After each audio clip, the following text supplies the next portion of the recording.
Cristiano Ronaldo has spat the dummy yet again. This time it's because he didn't come on in a match that United were winning comfortably against Tottenham Hotspur, and the result of that dummy spat saw him walk down the tunnel a full 5 minutes from the end of time, and it's also seen him now dropped from the matchday squad for Man United's next fixture against Chelsea.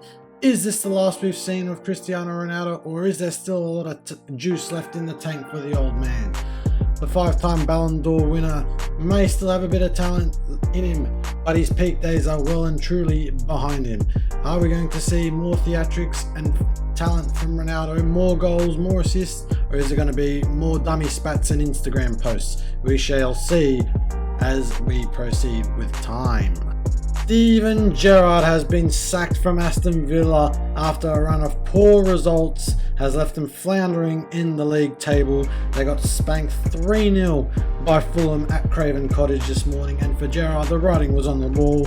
They previously lost 2-0 to Chelsea, but it was the results against Nottingham Forest and Leeds where they could only pick up draws, which have really put the nail in his managerial coffin for now.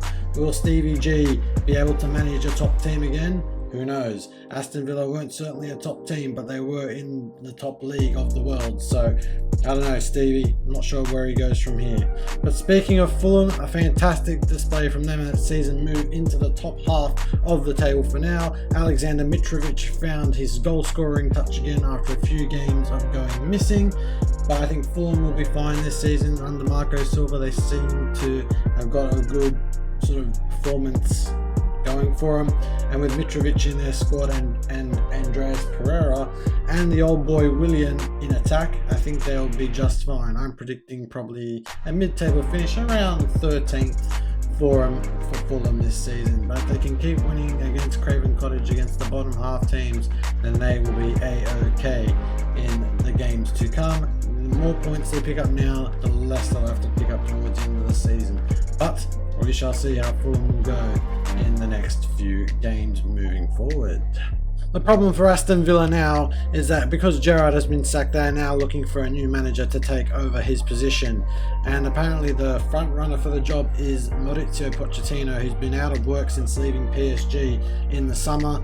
And to be perfectly honest, I'm not entirely sure this is the right role for Mauricio Pochettino. He's now established himself as one of the better managers in world football, so I think a move back down to a club like Aston Villa isn't probably the right move for him. But the problem for Pochettino is there isn't much work going around in terms of managerial vacancies, so he might just have to swallow his pride and take a role at Aston Villa. But apparently he wants 4 different players to work in this Villa squad to improve him moving forward, and he's not sure he can get them from the board, so we'll have to wait and see what Aston Villa board do here. But their transfers in previous times haven't been the greatest, especially like with big wage players like Felipe Coutinho continuing to underperform in the Premier League as of recent. But we shall see how Pochettino, if he does take the job or if he decides to reject it and go elsewhere.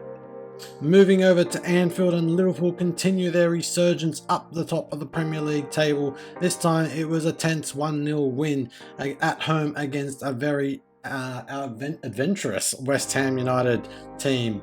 And it was down to Alisson, the Liverpool goalkeeper, who really won the 3 points for Liverpool, as Joe Gomez gave away a needless penalty on Jared Bowen. Bowen took the responsibility to take the penalty, but unfortunately for him, Alisson was up to the task and saved a quite comfortable penalty from Bowen in the end. Not sure where West Ham go from this. Will this defeat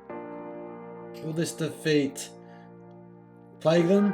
Probably not, as I think they're a good enough outfit under David Moyes currently, and I think they'll be well okay. For Liverpool, the momentum is there, and Darwin Núñez is in the goals, so it's all positive thinking moving forward. So we shall see what happens with Liverpool moving forward and with West Ham moving forward.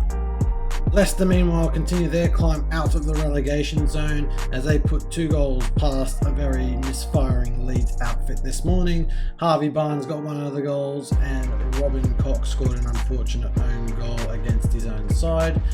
And Leicester are looking like they're on the up. They're still 19th in the table, so still a lot of work to do under Brendan Rodgers, but they've got the quality in that team to get out of the relegation zone and be probably mid-table quite comfortably, especially when you've got the likes of Harvey Barnes, James Maddison, Patson Daka, and the old boy Jamie Vardy still doing his thing in this Leicester squad. I think the Foxes will be fine come season end. I think it's just a bit of a blip at the moment, but they were very good this morning against Leeds, and the pressure has definitely switched from Brendan Rodgers over to Jesse Marsch, the Leeds head coach. And while he does have the support of the board, more bad results go against him and he could find himself in a relegation battle again like the end of last season, which I'm sure after so many years in the wilderness, Leeds fans will not want at all. I think Leeds need to definitely perform a lot better. Could have definitely got something against Arsenal the previous week had they scored their penalty that Patrick Bamford had. But where does Jesse Marsch go from here? Are his American ideas flowing through this Leeds team? I'm not convinced. He has these moments of brilliance where Leeds pick up very good results, but at the same time they are susceptible to a thrashing every now and then. It wasn't a thrashing this morning. Leicester was just a better side. Where do Leeds go from here? I'm not sure, but this has been the end of this video. Thanks very much for watching, guys, and I'll see you on another video very, very soon. Please like, share and subscribe, and have a fantastic day. See ya. We'll be right back.